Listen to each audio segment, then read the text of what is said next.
Scattering of light तक कल हो गया था, ठीक है, ये सब कुछ पढ़ लिया था हम लोगों ने। इसके हमने कहा था दो फैक्टर्स हैं, कौन कौन से, एक है वेवलेंथ ऑफ लाइट और size of the particle of the medium, इन्हीं पे बात किए थे ना कल। स्कैटरिंग ऑफ लाइट में सबसे ज़्यादा स्कैटरिंग कौन से कलर का हो रहा था? वायलेट का। सबसे कम किसका था? रेड कलर का, ठीक है। देखो अब लेंस की हम बात करेंगे। लेंस में थोड़ा सा आइडिया तो होना चाहिए आपको, कॉन्वेक्स कॉन्केव लेंस पढ़े हो ना। लेंस कितने टाइप का होता है भाई? दो टाइप का होता है। लेंस क्या होता है अगर डिफाइन करना हो तो लिखोगे, एक होमोजीनियस क्या होता है, ट्रांसपेरेंट मीडियम होता है जो बाउंडेड होता है किससे, तो कर्व सर्फेसेस से, या एक कर्व एक प्लेन सरफेस, उसको हम लोग क्या बोलते हैं, लेंस। लेंस कितने टाइप का होता है? दो टाइप का। एक क्या होता है, कॉन्वेक्स लेंस, दूसरा क्या होता है, थोड़ा सा आइडिया रखिएगा, एक होता है कॉन्वेक्स लेंस, ये हमारे लिए इंपॉर्टेंट है। उधर कॉन्केव मिरर आपके लिए इंपॉर्टेंट है, इधर आपका क्या है, ये कॉन्वेक्स लेंस आपके लिए क्या है, ध्यान रखिए। पूरी जर्नी इसकी कॉन्वेक्स लेंस पे ही क्या है, बेस्ड है, ध्यान रखना सर। ये है कॉन्केव, एक है कॉन्केव, कॉन्केव लेंस,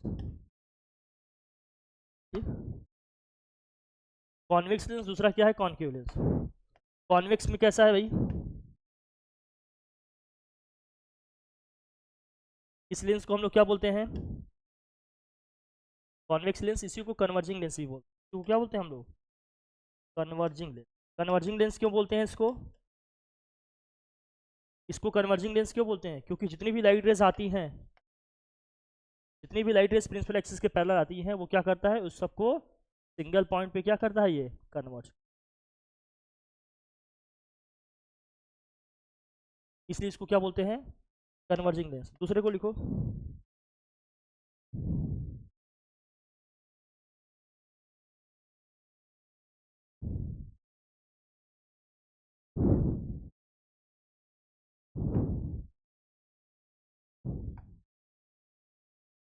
मुझे लगता है रिवीजन क्लासेस लाइव लेनी पड़ेगी।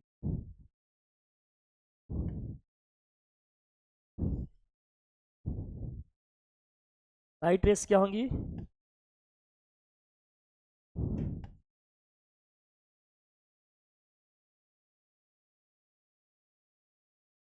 इसीलिए कॉन्केव लेंस को क्या कहा जाता है, डाइवर्जिंग लेंस। इसीलिए कॉन्केव लेंस को कहा जाता है डाइवर्जिंग लेंस, यही है डाइवर्जिंग लेंस, इसी को बोला जाता है डाइवर्जिंग लेंस। हाँ बस इतना ध्यान रखो। टोटल वैसे 6 आते हैं, लेकिन मेन ये है दो, इसी पर हमें बात करनी है। एक है कॉन्वेक्स लेंस, दूसरा क्या है, तो क्वेश्चन नहीं बनेंगे, लेकिन ये है हमारा, ये ध्यान रखना। एक है कॉन्वेक्स, दूसरा क्या है, कॉन्केव। इसको कन्वर्जिंग क्यों कहते हैं, क्योंकि जितनी भी लाइट रेज आती हैं पैरेलल, उन सबको क्या करेगा, किसी एक पॉइंट पे क्या करेगा, कन्वर्ज करेगा। इसको क्या कहते हैं, डाइवर्जिंग, कि जितनी भी लाइट रेज प्रिंसिपल एक्सिस के पैरेलल आएंगे, उन सभी को क्या करेगा, डाइवर्ज करेगा, ये स्प्रेड कर देगा। इस तरह पढ़ा है ना, ये सब देखा है आप लोगों ने, कोई दिक्कत नहीं। जहाँ पर ये कन्वर्ज करता है उसी को हम क्या बोलते हैं, फोकस बोलते हैं, याद है, तो क्या बोलते हैं अपन, फोकस। फोकस और ऑप्टिकल सेंटर के बीच की डिस्टेंस को हम बोलते हैं फोकल लेंथ, है ना।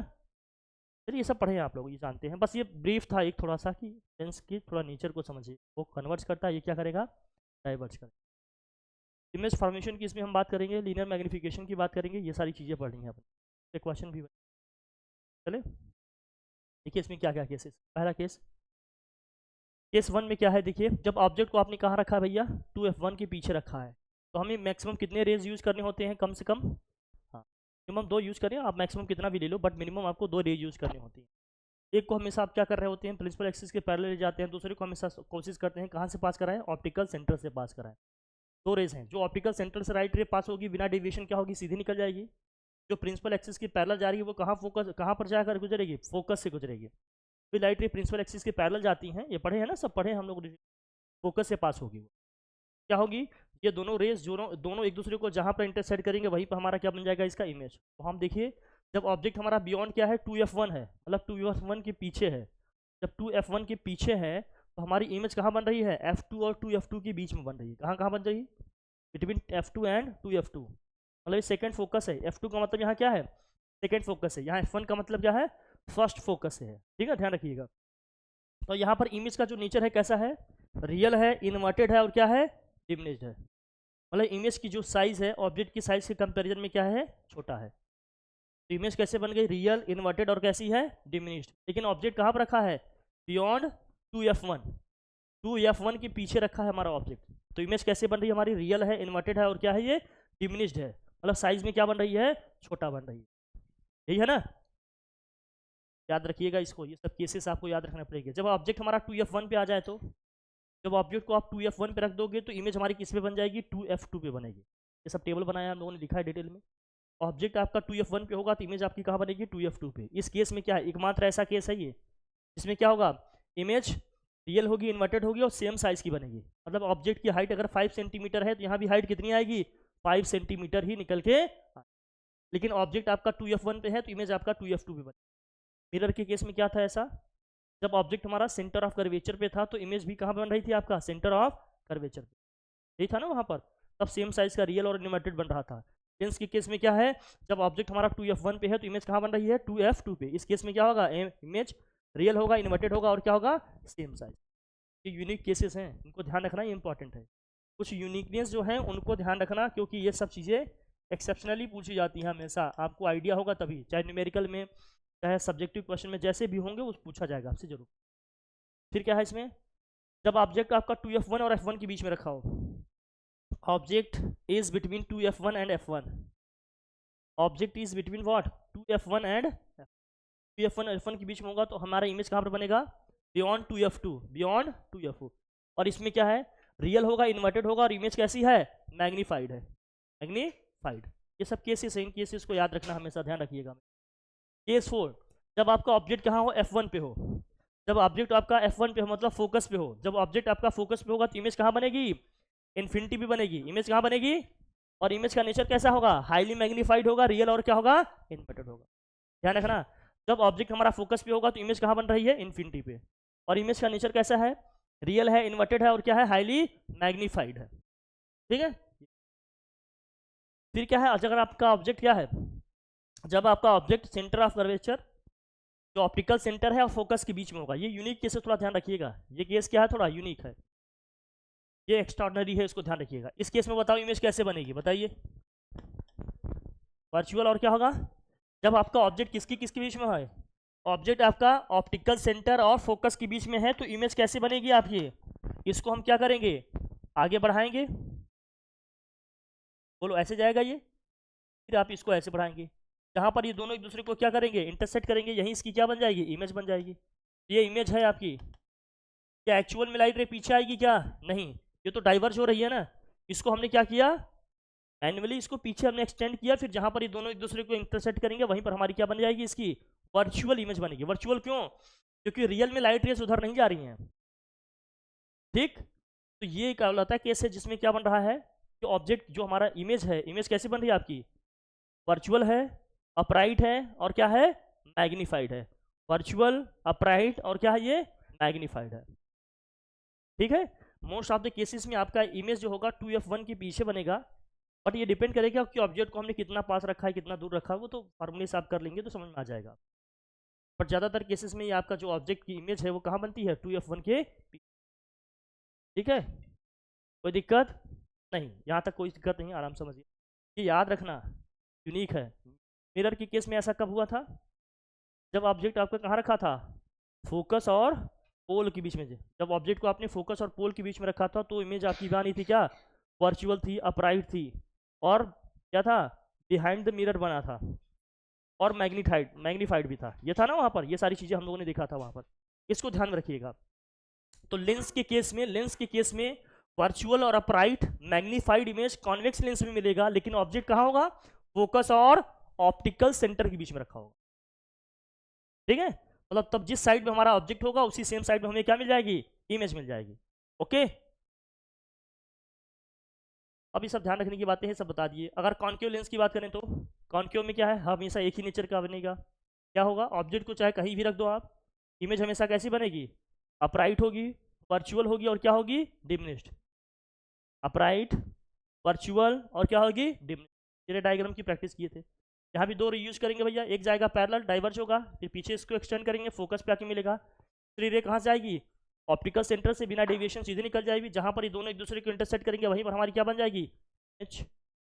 अब ये वाली रे देखिए क्या है हमारी, ये रियल में नहीं है ना, तो हमने क्या किया है ना, एक इमेजिनरी लाइन हमने पीछे ऐसे ड्रॉ किया भैया, जहाँ पर आखिर इंटरसेक्ट कर रहा है यहाँ पर इसकी इमेज बन रही है। ये सब याद रखने की चीज़ें हैं, बस ये कैसे बन है ये ध्यान रखना जिस क्वेश्चन है। लेकिन इसके पहले इसके लीनियर मैग्निफिकेशन का फॉर्मूला बताओ। लीनियर मैग्निफिकेशन इक्वल टू क्या पढ़ा आपने, लीनियर मैग्निफिकेशन, लीनियर मैग्निफिकेशन बताओ भाई क्या था लीनियर मैग्निफिकेशन में। लीनियर मैग्निफिकेशन को m से डिनोट करेंगे, m इज इक्वल टू क्या होता है भाई, एच आई अपॉन क्या होगा एच ओ। यहाँ v अपॉन यू होता है, मिरर वाले में माइनस होता है, यहाँ क्या होता है plus v upon u, v upon u लिखेंगे यहाँ इज इक्वल टू यहाँ क्या लिखेंगे f minus v upon f, और यहाँ f अपॉन क्या आएगा f प्लस यू। यहाँ प्लस आता है वहाँ क्या था माइनस था, याद है। जब मिरर के केस में लिखेंगे तो यहाँ f upon f minus u आ रहा था, लेंस के केस में लिखेंगे तो f अपॉन क्या आएगा f प्लस यू। बाकी यहाँ f माइनस वी अपॉन क्या आएगा f, यहाँ आएगा v upon u, minus v upon u mirror के केस में था, लेंस के केस में यहाँ क्या आएगा v अपॉन यू। ठीक है, कोई दिक्कत।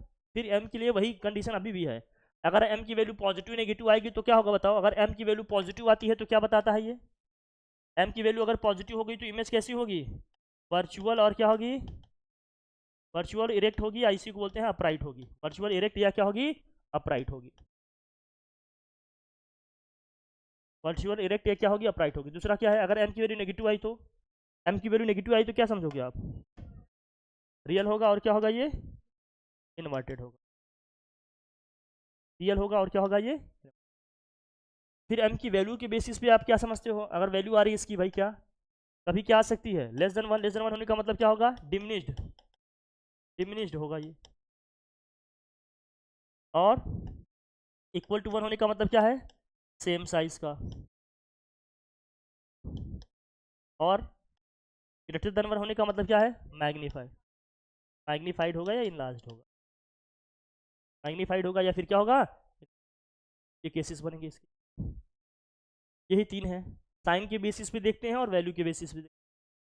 अरे मिरर का लिखे हुए हैं, सोचो लेंस और मिरर के अलग अलग हैं, मिरर वाले में यहाँ क्या था माइनस था, लेंस वाले केसेस में यहाँ क्या आएगा प्लस आएगा, फार्मूले में यहाँ क्या आएगा प्लस आएगा। जब तक ये सब क्लियर नहीं होगा ना हमेशा गलती करोगे, हमेशा। फिर जिस तरह का इनपुट दोगे फिर कैलकुलेशन करोगे आंसर हमेशा रॉन्ग ही आएगा। ठीक है, बाकी जीनियस तो है ही, जरूरत नहीं है आपको, क्यों, क्योंकि आप क्या हैं जन्म से जीनियस है। हाँ वही बिल्कुल।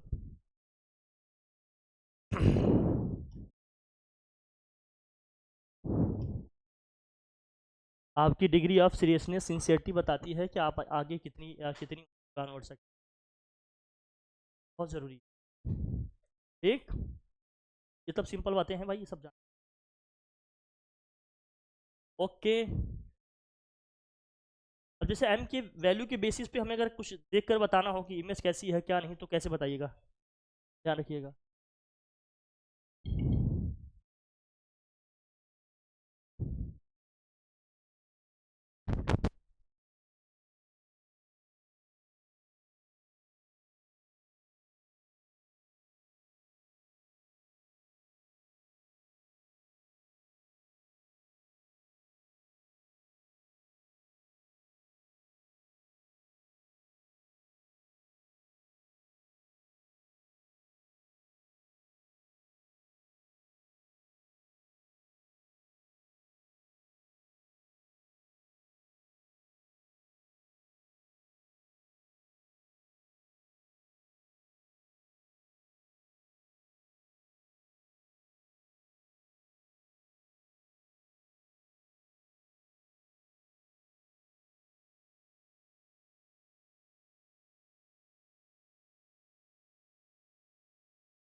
वैल्यू के बेसिस पे हमें जानना होगा। तो क्या देखिए, जैसे मान लीजिए m की वैल्यू कहीं पर आ गई -1.5, इसका क्या मतलब है? m की वैल्यू कहीं पर अगर -1.5, ये क्या बता रहा है अपने आप में बताइए? m की वैल्यू -1 रियल है, इन्वर्टेड है, और क्या है भाई? मैग्नीफाइड है। मैग्नीफाइड है, ठीक है। रियल है, हाँ, इन्वर्टेड है, और क्या है ये? मैग्नीफाइड है। और साथ ही साथ क्या बताएगा कि v इक्वल टू क्या होगा? 1.5 u होगा, या v इक्वल टू होगा 3/2 u, और u में भी रिलेशन आ जाएगा। ये ध्यान रखना न्यूमेरिकल के पॉइंट ऑफ व्यू से। m की वैल्यू लेंसेज का कहीं कहीं ये डायरेक्ट देखा आपको मैसेज, m की वैल्यू अगर नेगेटिव आई, ये कौन सी लेंस को इंडिकेट कर रहा है भैया? अगर m की वैल्यू पॉजिटिव आ गई तो हमेशा समझ जाइएगा कौन सा है कि लेंस है ये? कॉनकेव लेंस है। कौन सा लेंस है ये? Concave lens. लेकिन अगर m की वैल्यू नेगेटिव आई तो समझ जाइएगा कौन सा लेंस है ये? Convex lens. कौन सा लेंस होगा ये?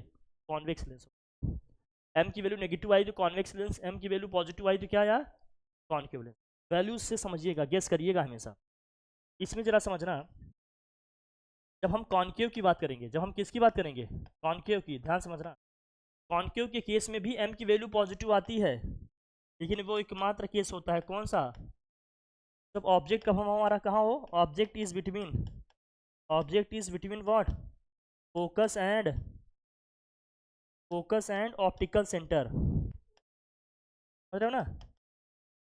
Focus and optical centre. जब फोकस और ऑप्टिकल सेंटर के बीच में होगा तभी इमेज हमारी क्या आएगी? वर्चुअल होगी, अपराइट होगी, और क्या होगी? हाईली मैग्नीफाइड होगा। केवल एक ही केस है जहां m की वैल्यू पॉजिटिव आएगी कॉन्वेक्स में। कब? जब ऑब्जेक्ट हमारा किसके बीच में होगा? फोकस और ऑप्टिकल सेंटर के बीच में होगा। बाकी हर केस में m की वैल्यू क्या आएगी? नेगेटिव आएगी कॉन्वेक्स लेंस में। और कॉनकेव में तो हमेशा क्या आएगा? पॉजिटिव ही आएगा। कॉनकेव में हमेशा क्या आएगा? पॉजिटिव। ध्यान रखिएगा, ठीक है। कॉनकेव में हमेशा क्या आएगा? पॉजिटिव। कोई दिक्कत? फिर एक टर्म आता है आपका पावर। पावर जानते हैं? बताओ इसको, थोड़ा तेज करिए, जल्दी करिए भाई। पावर की बात करते हैं। पावर की क्या होती है? डेफिनेशन क्या है? फार्मूला? पावर इक्वल टू क्या होता है भाई बताओ? हाँ, पावर, बिल्कुल, very good. Power p equal to क्या होता है? 1/f, मतलब reciprocal of focal length is defined as what? Power. अगर लेकिन फोकल लेंथ सेंटीमीटर में हो तो, फोकल लेंथ सेंटीमीटर में दिया हो तो क्या होगा? 100/f। तब जब फोकल लेंथ किस में दिया हो? सेंटीमीटर में। जब फोकल लेंथ मीटर में हो तो 1/f लिखेंगे, रेसिप्रोकल ऑफ फोकल लेंथ हमारा पावर होता है। और अगर सेंटीमीटर में दिया हो तो 100 क्या होगा? f।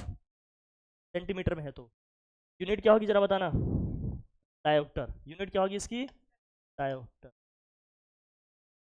डायोप्टर के लिए क्या लिखते हैं हम? डी लिखते हैं। डायोप्टर के लिए क्या लिखते हैं? हमेशा डी सिंबल यूज करेंगे, कैपिटल डी। अच्छा, पावर क्या भी भैया? ये भी कभी पॉजिटिव होगा, कभी क्या होगा? नेगेटिव। पावर कभी इस ये क्या होगा? पॉजिटिव होगा, कभी क्या होगा? नेगेटिव। पॉजिटिव किसके लिए होगा? जिसका फोकल लेंथ पॉजिटिव होगा। किसके लिए पॉजिटिव होगा? कॉन्वेक्स के लिए हमेशा क्या होगा? ये पॉजिटिव होगा। और कॉन्वेक्स के लिए क्या होगा? कॉनकेव के लिए क्या होगा? कॉनकेव के लिए नेगेटिव होगा। कॉनकेव के लिए हमेशा क्या होगा? ये नेगेटिव। तो पावर पॉजिटिव है कि नेगेटिव, इससे लेंसेज का भी पता चलेगा। अगर पावर पॉजिटिव है इसका मतलब कौन सी लेंस की बात हो रही है? और पॉजिटिव है इसका मतलब कौन सी लेंस की बात हो रही है? पावर नेगेटिव है तो कॉनकेव की। ध्यान रखिएगा, पावर का साइन भी अपने आप में बताएगा कि कौन सी लेंस है, लेंस का नेचर भी बताएगा, ठीक है। डन।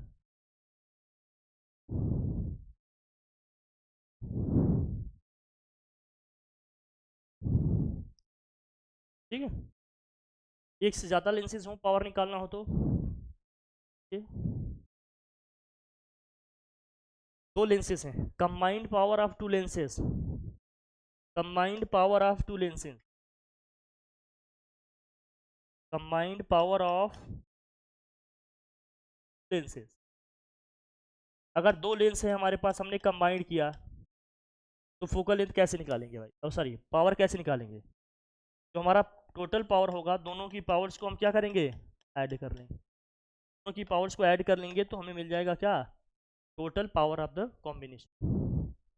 दो लेंसेज को अगर हमने कंबाइंड किया, हमें कंबाइंड पावर निकालना है, तो दोनों की पावर को अलग अलग निकालेंगे, फिर क्या कर देंगे? ऐड कर देंगे। उस कंबाइंड लेंस का क्या निकल जाएगा? हम पावर निकल। ठीक है, तो दिक्कत, कंबाइंड फोकल लेंथ निकालना हो तो, दो लेंसेज हैं भैया, उनका फोकल लेंथ निकालना हो तो combined focal length, combined focal length, combined focal length, दो लेंसेज हैं, दोनों को हमने क्या किया? कंबाइन कर दिया। रिजल्टेंट फोकल लेंथ निकलेगा हमारा, कैसे निकलेगा? f1 into f two upon में क्या होगा? f1 प्लस एफ टू होगा। f1 into f two this whole upon क्या होगा? f1 प्लस एफ टू हो। दो लेंसेज को कंबाइन किया है, तो जो कंबाइंड फोकल लेंथ निकल के आएगा वो ये आएगा।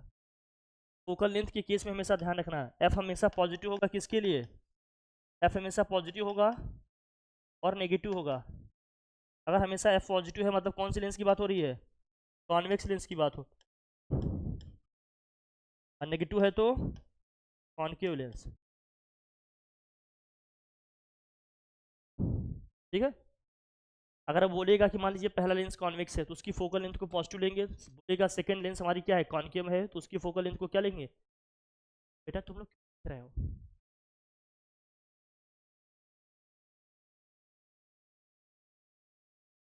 आप क्यों नहीं लिख रहे? कैसे?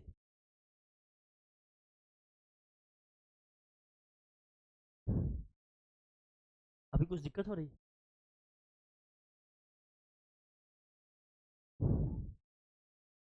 ठीक है, फिर F1 F2 की वैल्यू रखने के बाद सॉल्व करने पे जो आएगा F, अगर F, ये कैपिटल F पॉजिटिव आया, जो कंबाइंड लेंसेज हैं वो किसकी तरफ बिहेव करेंगे? कॉन्वेक्स लेंस की तरफ बिहेव करेंगे। अगर इसको सॉल्व करेंगे पूरा नेगेटिव आएगा, तो इसका मतलब जो कंबाइंड लेंस है वो किसकी तरफ बिहेव करेगा? कॉनकेव लेंस की तरफ बिहेव करेगा, भले दो दो लेंसेज का कॉम्बिनेशन। ठीक है ना, हमेशा ध्यान रखिएगा। कोई दिक्कत वाली बात? हटाओ। डाइवर्जन और कन्वर्जन का भी ध्यान रखिएगा, चीज़ें कैसी हैं कैसे। हटाओ इसको, इसको। अब जैसे डन, कभी रे डायग्राम के भी क्वेश्चन आएंगे, उनको भी ध्यान में रखिएगा, क्या है क्या नहीं है। जैसे मान लीजिए, क्योंकि यहाँ एक क्वेश्चन बार बार आ रहा है, लगातार ऐसे पूछते हैं कि क्या है क्या नहीं है, कई बार कन्फ्यूजन सा होता है। जैसे मान लीजिए एक लेंस है, कोई है, मान लीजिए कॉन्वेक्स लेंस है, कॉन्वेक्स लेंस है भैया, इसका जो ऊपर वाला पोर्शन है वो दूसरे, मतलब दूसरा ग्लास है यहाँ पर, इसका जो रिफ्लेक्टिव इंडेक्स है क्या है? वो μ1 है। नीचे वाले लेंस का जो रिफ्लेक्टिव इंडेक्स है वो क्या है? μ2। कंडीशन ये बना है कि मान लीजिए μ1 is greater than μ1 is greater than क्या है? μ2 है, मतलब इसका रिफ्लेक्टिव इंडेक्स इससे ज़्यादा है। हाँ हाँ, लेकिन ग्लास दो आ सकते हैं, हाफ पार्ट में दूसरा है, सेकेंड हाफ में दूसरा। हाँ दिया है, कहेंगे एक लाइट रे जा रही है भैया, ऐसे कन्वर्ट कर रही है, दूसरा यहाँ भी कन्वर्ट कर रही है। अब इसका सही रे डायग्राम क्या होगा बताओ? अगर इसका रिफ्लेक्टिव इंडेक्स ज़्यादा है, ये वाली लाइट क्या होगी? पहले कन्वर्ट होगा। इसका रिफ्लेक्टिव इंडेक्स थोड़ा सा कम है, अगर क्या होगा? ये बाद में कन्वर्ट होगा। कन्वर्ट होंगे दोनों। जिसका रिफ्लेक्टिव इंडेक्स ज़्यादा होगा वो क्या करेगा? लाइट को पहले कन्वर्ट करा देगा। जिसका कम होगा वो भी होगा, लेकिन थोड़ा क्या होगा? बाहर होगा। ये सब भी क्वेश्चन आएंगे, ध्यान रखना। ग्लास के दो पार्ट कर दिए, एक कर, हाँ हाँ, तो मेरी जान, लेंस के दोनों पार्ट अलग अलग हैं ना। इस लेंस का फोकल लेंथ यहाँ बनेगा, इस लेंस का फोकल लेंथ यहाँ बनेगा, सेकेंड हाफ जो बना है उसका फोकल लेंथ वहाँ बनेगा। ये जान, ग्लास का मटेरियल अलग अलग है, तभी तो रिफ्लेक्टिव इंडेक्स अलग अलग आ रहा है। अगर एक ही ग्लास होता तो एक ही जगह कन्वर्ट करता। ग्लास के नेचर अलग अलग है ना, ग्लास के नेचर अलग अलग है, तो दोनों की अलग अलग फोकल लेंथ आएंगे ना। जिसका रिफ्लेक्टिव इंडेक्स ज़्यादा होगा वो पहले कन्वर्ट करा देगा, जिसका कम होगा वो तब पूछेगा। इस केस में कैसी इमेज बनते हैं? इस केस में कहोगे आप ब्लड इमेज बनेंगे। कैसे बनेंगे? इमेज कैसी होंगी? ब्लड होगी। अगर लेंसेज के मटेरियल हमने अलग अलग यूज़ किए हैं, डिफरेंट डिफरेंट यूज़ किए हैं, तो अलग अलग पॉइंट पे लाइट कन्वर्ट होंगे और ब्लर इमेज मिलेगा। ठीक है, एकदम ब्लर मिलेगा, क्लियर नहीं होगी पिक्चर एकदम। क्वेश्चन ऐसे ही आएंगे, होशियार हो तो ठीक है, नहीं तो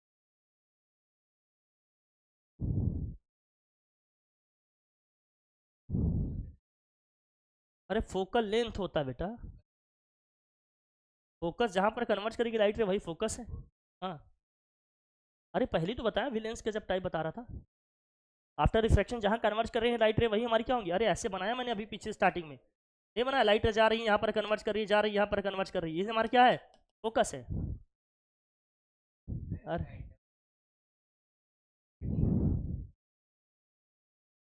जो भी है समझ गए, कभी क्वेश्चन ऐसे आएगा, ध्यान समझना बेटा, बेटा प्लीज प्लीज।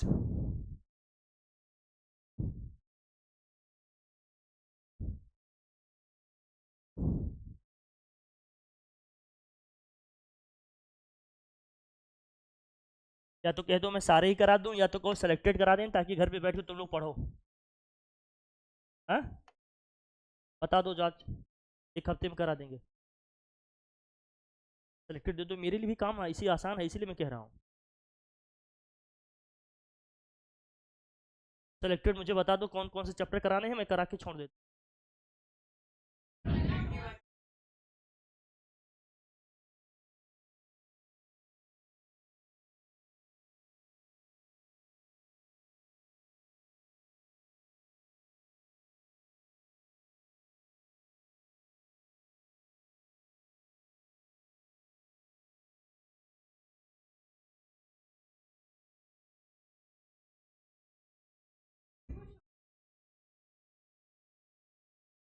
एक रे आ रही है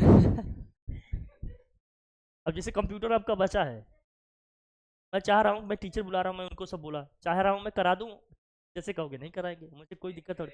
बाकी जो आ रहे हैं वो तो करा ही देंगे, तो हमारे धुरंधर हैं वो तो करा ही देंगे। देखिए हाँ, तो मेरे मेरे कहने के बाद मैं दोनों दूसरी दूसरी पॉसिबिलिटी जो भी है उसको एक्सप्लोर कर रहा हूँ कि भाई उससे काम कर दें, नहीं होगा तो भाई जैसे कुछ लोग इंटेलिजेंट है, अब घर ही बैठ गए हैं, लग रहा है कि सब उसी से डंडे गाड़ लेंगे अब। हाँ उसमें हाँ हाँ? नहीं नहीं सुनो, खूब कर ले और मुझे बताएंगे, ठीक है, हम भी देखना चाहेंगे कितना कमबैक होता है,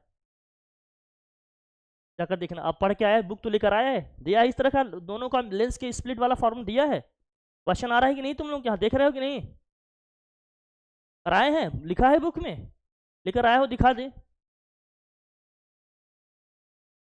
हम तो उन्हीं की बात कर रहे हैं जहाँ सरदार बैठे हैं, कुछ गलत कह रहा हूँ क्या मुझे बताओ, इसलिए फेस टू फेस सामने बोल रहा हूँ कि कोई समझे ना कि ये ऐसे बोल रहे हैं। अब यहाँ दो दो लाइट रे आ रही है भाई, मतलब एक लाइट रे आ रही है, इसमें दो कलर है, एक ग्रीन है, क्या है, रेड है।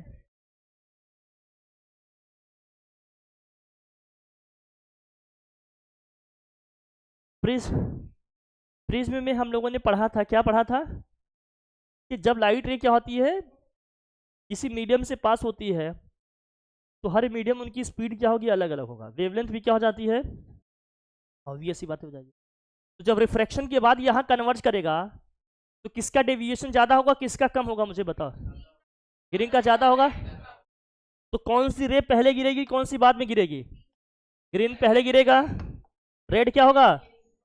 अब देखो है एक ही, अब कहेंगे सर फोकल लेंथ तो एक ही था, अब यहाँ तो लेंस एक ही यूज है, फोकल लेंथ अलग अलग कैसे दिखा दिए। अब लेंस का कॉन्सेप्ट है यहाँ, लाइट के कलर का कॉन्सेप्ट है यहाँ पर, लाइट का क्या है, कलर का कॉन्सेप्ट है यहाँ पर, दो कलर की लाइट रेज आ रही है, जब लेंस से पास होंगी तो क्या होंगी, स्प्लिट हो जाएंगी ये, जिसका डेविएशन ज्यादा होता है वो पहले गिर जाएगा, जिसका बाद थोड़ा सा कम होता है वो क्या होगा, दूर जाके गिरेगा। फोकस ऐसे केसेस में क्या होगा कि ये क्या होंगे, एकदम इसका क्या होगा, ब्लर इमेज मिलेगी, यहां पर हमें क्या मिलेगी, पिक्चर एकदम क्लियर नहीं होगी। हाँ समझ में आई हमारी बात? यहाँ कलर का कॉन्सेप्ट है, या लेंस का पावर तो ठीक है भाई, कन्वर्ट कर रहा है, उसकी टेंडेंसी है, बट कलर स्प्लिट होगा, अलग अलग जाकर करेगा।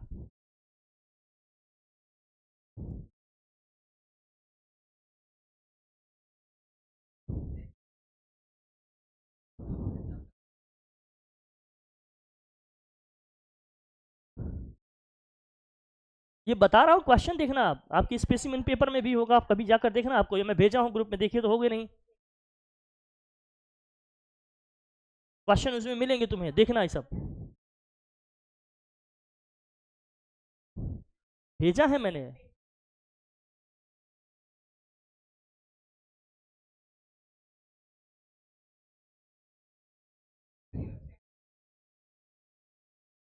समझ रहे हो ये बात?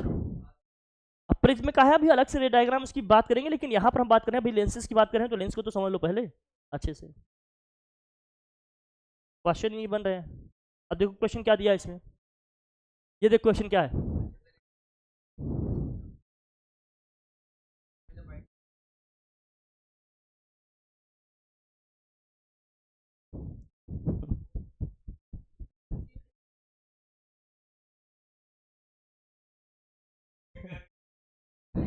बेटा तुम्हारा तुम्हारा क्वेश्चन सही है, लेकिन मैं बताता हूँ, उसमें ना सब सब बेटा मोनोक्रोमेटिक लाइट यूज करते हैं। अगर हम, हाँ अगर अगर अगर अगर आई नो, हाँ बेटा, वहाँ अगर सभी, अगर white, pure white colour use करोगे ना, तो वहाँ भी इसी तरह से सभी लाइट रेज इस तरह से अलग अलग निकलेंगे बाहर। वहाँ सिंगल एक रे यूज कर रहे हैं, मोनोक्रोमेटिक लाइट है, जो इसमें एक ही वेवलेंथ की कलर है पूरा, मतलब एक ही वेवलेंथ का पूरा वो है, तो जाएगा एक ही रे दिखाते हैं।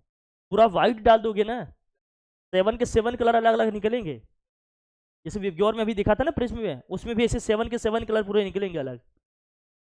हमेशा हमेशा ध्यान रखिएगा इसको, किसी भी मीडियम से पास करा दोगे व्हाइट लाइट को, क्या होगा, हमेशा उसके 7 के 7 कलर्स क्या होंगे, स्प्लिट होकर आपको अलग अलग दिखेंगे। इसलिए कभी देखो, कभी वाटर के सरफेस में ऑयल गिर जाता है ना, तो ऑयल को थोड़ा कॉर्नर से दिखोगे, एकदम चमकीला दिखेगा वो, एकदम सब कलर आपको उसी में दिख जाएंगे। इसको बोलते हैं interference of light. Interference of light, ये लाइट का एक फिनोमिना है, वहाँ एक फिल्म बन जाती है। हाँ, रेनबो रेनबो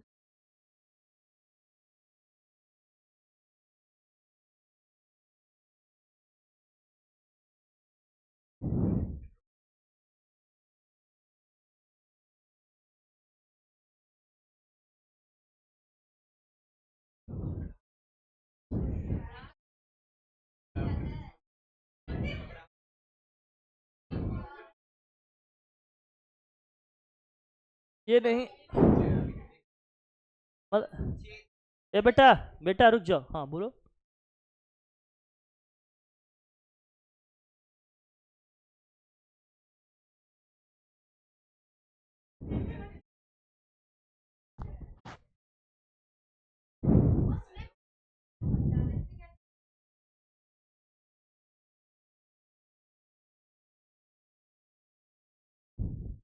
ऐसे रोड कहाँ है?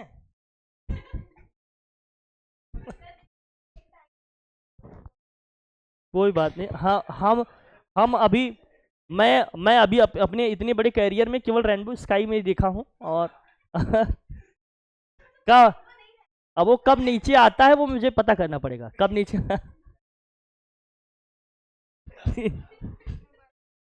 क्वेश्चन क्वेश्चन आ जाते हैं भैया, देखो करते हैं, गजब बात करते हो यार तुम लोग, हो गया, देखे होगे कहीं, मैं नहीं जानता, आपने देखा होगा, मैं समझ गया।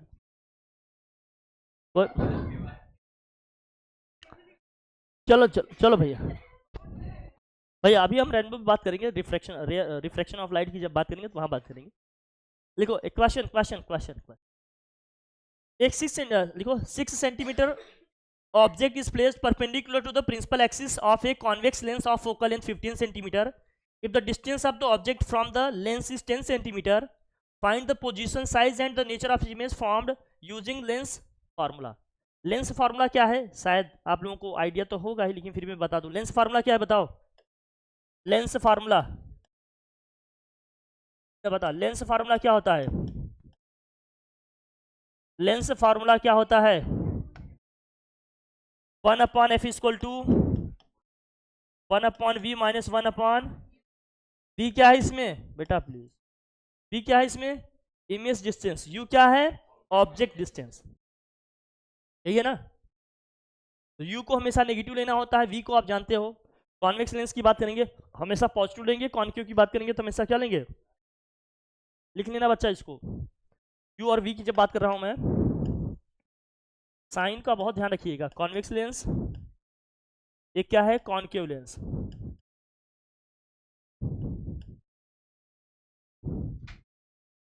u की वैल्यू क्या होगी, सबके लिए नेगेटिव ही होगी हमेशा, इसके लिए भी नेगेटिव होगा क्योंकि ऑब्जेक्ट को हमेशा लेंस के लेफ्ट साइड में ही रखते हैं। v क्या होगा, कॉन्वेक्स लेंस के लिए पॉजिटिव होगा लेकिन इसके लिए क्या होगा, नेगेटिव होगा। f क्या होगा भाई, इसके लिए क्या होगा, पॉजिटिव होगा, बट इसके लिए क्या होगा, तीनों नेगेटिव होगा। कॉन्केव के लिए u v f तीनों नेगेटिव होगा, कॉन्वेक्स के लिए u नेगेटिव हो, बाकी v और f क्या होंगे, पॉजिटिव। ध्यान रखिएगा। मिरर के केस में अपोजिट था, मिरर के केस में क्या था, कॉन्वेक्स में ये सब नेगेटिव आ रहा था, आ रहा था ना, कॉन्वेक्स में बस ध्यान रखना, कॉन्केव में ये वहां भी नेगेटिव, एक ही केस में केवल पॉजिटिव आया था, कहाँ आया था वो सब बना दिया था। इसको ध्यान रखना, कब कहाँ क्या पॉजिटिव लेना है क्या नेगेटिव लेना है, साइन के साथ फॉर्मूले में वैल्यू पुट करेंगे तब जाकर आंसर आएगा, साइन में कोई कंफ्यूजन नहीं होना चाहिए। मूव करें, देख लिया। v क्या है, इमेज डिस्टेंस, ऑप्टिकल सेंटर और इमेज के बीच की डिस्टेंस। u क्या है, ऑब्जेक्ट डिस्टेंस, ऑब्जेक्ट और ऑप्टिकल सेंटर के बीच का डिस्टेंस। f क्या है, फोकल लेंथ है, ठीक है। अब क्वेश्चन में देखो क्या क्या दिया है, डेटा लिखो। पहले क्या क्या दिया है इसमें देखो, एक 6 सेंटीमीटर ऑब्जेक्ट, मतलब ऑब्जेक्ट हाइट कितना दिया है आपको, HO दिया है आपको 6 सेंटीमीटर, यही दिया ना भैया। और क्या दिया, फोकल लेंथ कितना दिया है इसका, फोकल लेंथ दिया है 15 सेंटीमीटर। कौन से लेंस की बात कर रहा है, कॉन्वेक्स लेंस की। कॉन्वेक्स लेंस का फोकल लेंथ क्या होता है, पॉजिटिव, तो क्या लिखोगे 15 सेंटीमीटर, पॉजिटिव होता है ना फोकल लेंथ, तो लिखेंगे positive. Distance of the object कितना है बताओ, मतलब u दिया है, u को हमेशा क्या लिखना है अपने को, negative. Find the position of the image, position of the image का मतलब पहले हमें क्या निकालना है, v। साइज का इन द सेंस का मतलब क्या निकालना है, hi। और नेचर ऑफ द इमेज का मतलब हमें m निकाल के बताना होगा भाई। हमें क्या निकालना है, इसका v निकालना है, hi निकालना है, और क्या निकालना है, m। तो v कैसे निकालोगे, क्या फार्मूला है आपके पास, पहला सिंस 1/f इक्वल टू क्या होता है, 1/v माइनस 1/, करो जरा, f कितना है भाई 15 है, v हमने निकालना है, u कितना है -10, तो माइनस माइनस क्या हो जाएगा ये +10, ले जाकर माइनस करो भाई क्या होगा, तो 1/15 minus 1/10 is equal to 1/v। इन दोनों में एलसीएम क्या होगा 30 -3 इज इक्वल टू 1/v। तो जरा बताइएगा इसमें क्या आएगा भाई, -1/30 इक्वल टू 1/v। तो v इक्वल टू कितना आ गया, -30 सेंटीमीटर। कितना आ गया ये, -30 सेंटीमीटर। -30 सेंटीमीटर आने का मतलब क्या है, देखो f कितना है 15 है, और v कितना बन गया, v कितने पे है 30 पे है। इसका मतलब क्या है, जिस साइड ऑब्जेक्ट है उसी साइड में हमें क्या मिल रहा है, इमेज। उसी साइड में आपको क्या मिल जा रहा है, इमेज। जिस साइड में ऑब्जेक्ट है उसी साइड में क्या मिल जा रहा है आपको, 2f पे मिल रहा है कि नहीं है। अरे देखो ना f कितना है 15, और इमेज किस पे बन रही है आपकी 2f पे, 30 पे बन रहा है ना। ये नेगेटिव साइन क्या बता रहा है कि जिस साइड हमारा ऑब्जेक्ट है, ये कॉन्वेक्स लेंस है, इस साइड हमारा ऑब्जेक्ट है, इसी साइड इसकी क्या बन गई, इमेज। ये इमेज है, ये हमारा ऑब्जेक्ट है, लेकिन ये मैग्नीफाइड ही होगा। वही केस याद है ना आपको। अरे देखो ना, ऑब्जेक्ट डिस्टेंस कितना है 10 है कि नहीं, फोकल लेंथ कितना है 15 है, तो ऑब्जेक्ट को कहाँ रखा गया है, फोकस और पोल के बीच में ही तो रखा गया है। देख भाई क्लियर है, पक्का। ये लेंस है, ये इसका फोकस है, ये इसका ऑप्टिकल सेंटर है। यहाँ से यहाँ तक की डिस्टेंस कितनी है 15 है, लेकिन जो ऑब्जेक्ट डिस्टेंस है वो कितनी है 10 है। तो ऑब्जेक्ट को कहाँ रखा गया है, फोकस और ऑप्टिकल सेंटर के बीच में। तो यही वो केस है जिसमें बताया था कि इमेज कहाँ बनेगी, इमेज लेंस के सेम साइड में बनेगी जिधर ऑब्जेक्ट है आपका, वर्चुअल होगा, अपराइट होगा, और क्या होगा मैग्नीफाइड होगा। और देखो यहाँ इमेज कहाँ बन रही है 30 सेंटीमीटर पे, मतलब फोकल लेंथ के डबल डिस्टेंस उधर बनेगी पीछे उस साइड, है ना। अब जरा m निकालना है यहाँ से, v तो आ गया अपना, m क्या है बताओ, m कैसे निकालोगे, पहले तो क्या बताना है अपने को, hi बताना है, m निकालो, बड़ा आसान है करना। उसके बाद तो आपने पढ़ा होगा since what, m equal to क्या होता है, h i upon h equal to क्या है, वी अपॉन, पहले बताओ एच आई निकालना है ना, एच ओ कितना दिया है 6, वी कितना आ गया -30, यू कितना है -10, यही है ना।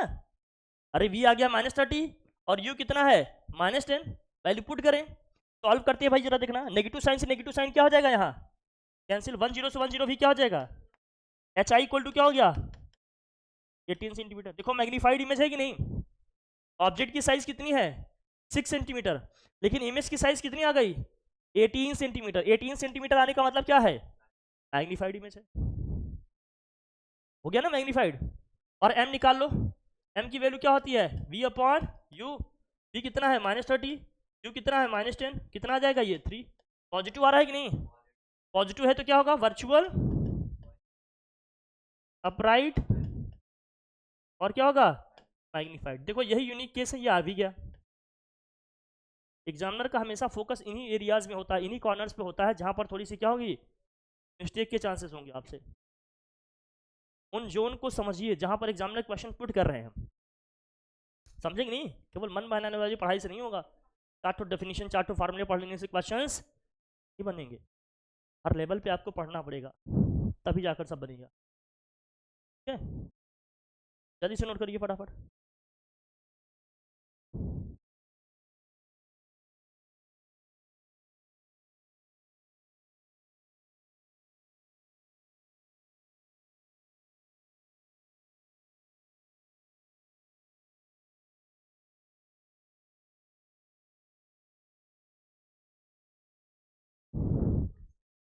कोई दिक्कत, ठीक है, क्वेश्चन को देख लेना अच्छे से, क्या क्या दिया है मैंने, अब निकालना आना चाहिए प्रॉपर, फार्मूले यूज़ करो, क्या क्या वैल्यू निकालनी है कैसे नहीं, अंडरलाइन करो, डेटा लिखो, फार्मूले यूज़ करो, कैलकुलेशन करो, आंसर आ जाएगा।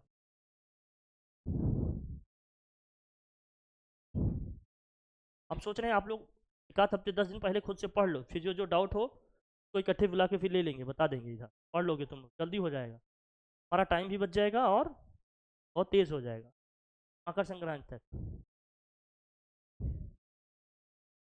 बताएं भाई, अब ये क्वेश्चन देखो आप लोग करो, ये क्वेश्चन खुद से करो सब लोग, चलो देखें, करिए से, क्वेश्चन को पढ़िए, इसमें क्या क्या दिया है करिए सब लोग,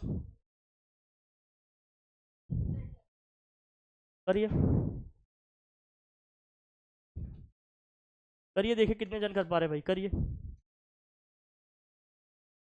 सबको आ गया। पहले क्वेश्चन में पढ़ो क्या क्या डेटा दिया है, बताओ। 10 सेंटीमीटर टॉल ऑब्जेक्ट दिया है, मतलब हाइट ऑफ ऑब्जेक्ट दिया है कितना आपको 10 सेंटीमीटर, और क्या दिया है फोकल लेंथ कितना दिया है इसका, कॉन्वेक्स लेंस की बात कर रहा है ना, क्या लेंगे पॉजिटिव लेंगे। डिस्टेंस क्या दिया है, ऑब्जेक्ट डिस्टेंस कितना दिया है, तो यू कितना लिखोगे आप -20, ऑब्जेक्ट डिस्टेंस को हमेशा क्या लेते हैं नेगेटिव। पोजीशन निकालना है मतलब वी निकालना है, नेचर मतलब एम निकालना है, साइज ऑफ इमेज मतलब एच आई निकालना है, यही सारी निकालनी है ना चीज़ें। पहले वी निकालो, कौन से फार्मूले से, 1/f इक्वल टू क्या होता है 1/v 1/u, f कितना है भाई 30 इज इक्वल टू क्या हो गया 1/v, माइनस माइनस प्लस हो जाएगा नहीं, ये 1/, तो 1/30 माइनस 1/20 इज इक्वल टू 1/, इन दोनों में एलसीएम क्या होगा 60, 2 - 3 is equal to 1/v, minus 1/60 is equal to क्या हो गया 1/v, तो v इक्वल टू निकल के क्या आ गया -60 सेंटीमीटर। कोई दिक्कत किसी को नहीं, इसका मतलब क्या है जिस साइड में हमारा ऑब्जेक्ट है उसी साइड में क्या है इमेज भी। देखो फिर से वही क्वेश्चन, एग्जामिनर की नज़र कहाँ देख रहे हो, जो एक्सेप्शनल चीज़ें हैं उसी पे पूछ रहे हैं बार बार, क्योंकि नॉर्मल तो हर कोई पढ़ के जाएगा ना, स्ट्रेट फॉरवर्ड बुक में हर जगह लिखा हुआ है, लेकिन जहाँ यूनिकनेस है उस पर फोकस करो, उसी को ध्यान से पढ़ो। अब क्या है m निकालो पहले, m इक्वल टू क्या होता है, m इक्वल टू क्या होगा बताओ भाई, अरे v/u, v क्या है -60, u कितना है -20, सॉल्व कर दिए, m की वैल्यू क्या आ गई 3, m की वैल्यू 3 आ गई, तो इमेज कैसी होगी वर्चुअल अपराइट है और क्या है मैग्नीफाइड। सेम उसी तरह का क्वेश्चन है कि नहीं ये भी। फिर तीसरे में क्या निकालना है अपने को, height of image, since m equal to क्या होता है HI/HO, एम कितना है 3, एच आई हमने निकालना है, एच ओ कितना है 10 है ना, क्रॉस मल्टीप्लाई कर दो, एच आई इक्वल टू कितना आ जाएगा 30 सेंटीमीटर। कोई दिक्कत है? तो height of image, size of image आ गया 30 सेंटीमीटर। एम की वैल्यू आ गई 3, मतलब वर्चुअल अपराइट और क्या है मैग्नीफाइड है, और वी की वैल्यू आ गई -60 सेंटीमीटर। वी नेगेटिव आने का मतलब जिस साइड में हमारा ऑब्जेक्ट रखा है उसी साइड में हमें क्या मिल गई, इमेज भी मिल गई। अब देखो दोनों दो क्वेश्चन हमने किए, दोनों बोर्ड के हैं, और दोनों में एग्जामिनर का फोकस उसी पे है जहां पर नेचर को समझो कि कहाँ कैसे क्वेश्चन आ रहे हैं, तभी हो पाएगा, नहीं तो ठीक है ना। किताबें नहीं बदला करेंगी, एग्जाम का नेचर और क्वेश्चन के नेचर बदला करते हैं। किताबें तो वही मार्केट में सालों से चली आ रही है ना, वही आ रही कि नहीं। इस बार एग्जाम के ट्रेंड के हिसाब से आपको अपने पढ़ने समझने के तौर तरीके बदलने पड़ेंगे, वही फॉलो चल रही है भैया। ठीक है, तो दिक्कत, मूव करें।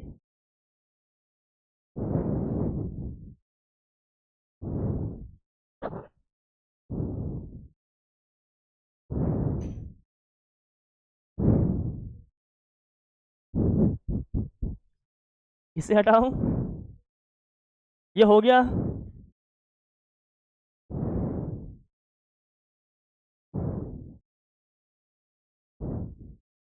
हटाओ।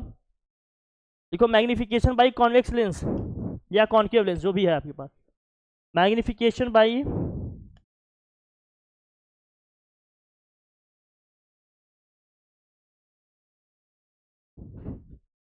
कॉन्वेक्स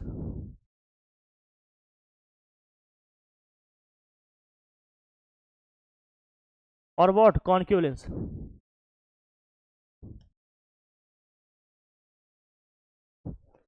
कि साइज जो इमेज की है उसको कितने टाइम्स वो मैग्नीफाई कर रहा है, ये देखनी। यहां से निकालना होगा m, m is equal to निकालना होगा इसका मैग्नीफाइंग पावर 1+d/f होता है, 1+d/f। डी क्या है हमारा, डी का मतलब होता है नियर डिस्टेंस, बट डी का मतलब होता है near point distance. Clear vision के लिए एक नॉर्मल ह्यूमन बीइंग के लिए डिस्टेंस कितना होता है 25 सेंटीमीटर।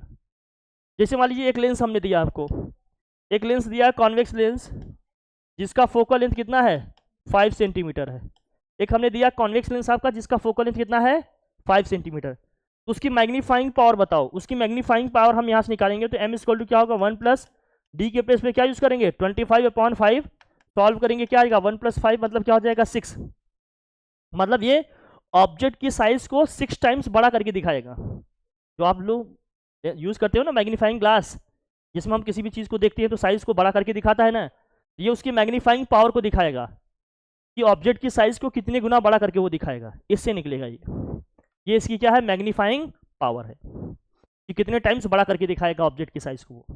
ये है मैग्नीफाइंग पावर का फार्मूला, ये भी ध्यान रखना, थोड़ा सा यूनिक है ये। ओके, क्वेश्चन आते हैं इस पर कभी कभी, हर चीज़ को पढ़ के रखो। हमने कहा पब्लिशर्स जो भी आप पढ़ रहे हो, राइटर की बुक पढ़ रहे हो, हर जगह हर चीज़ लिखा हुआ नहीं मिलेगा। पीवाईक्यूज देखोगे, क्वेश्चन के एनालिसिस करोगे तो आपको समझ में आएगा क्या पढ़ना चाहिए क्या नहीं पढ़ना चाहिए। बाकी आप समझदार हैं, पढ़ते तो बचपन से आ रहे हैं। मूव करें, लिख लिया भाई, डन। और ठीक है, लिखे refraction of light, refraction of light.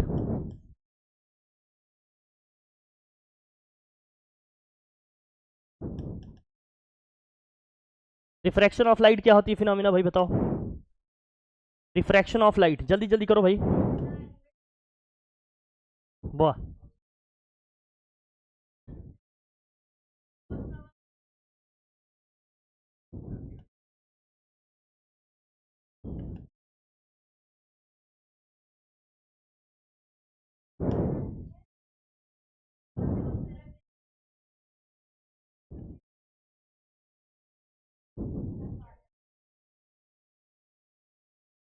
अफसोस ये कि इतना ही आता है, थोड़ा और पढ़ो, जितना तुम्हें किसी से ज़्यादा नहीं लाना है, तुम्हें बस अपने लिए ज़्यादा लाना है, समझ रहे हो ना। पता चला एक ऐसे आदमी को देख रहे हो टारगेट में रख के जिसका आ रहा है 20% 30%, हमारा 35 आ गया तो हम खुश हो गए।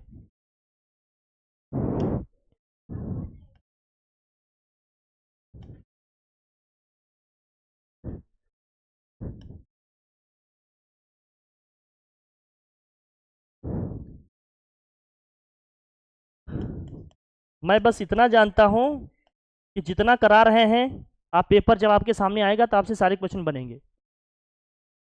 इतनी गारंटी के साथ कह सकता हूँ कि अगर आपसे नहीं बनेगा तो किसी से नहीं बनेगा, लेकिन शर्त यह है कि जितना करा रहा हूँ सब पढ़ के जाओ। तब कुछ एक्स्ट्रा ऑर्डिनरी आपको पढ़ के रखना पड़ेगा, क्योंकि एग्जाम का लेबर कभी भी ऊपर नीचे थोड़ा बहुत हो सकता है, समझे। किताब लेकर बैठे, नोट्स ही नहीं बनाए साल भर, क्या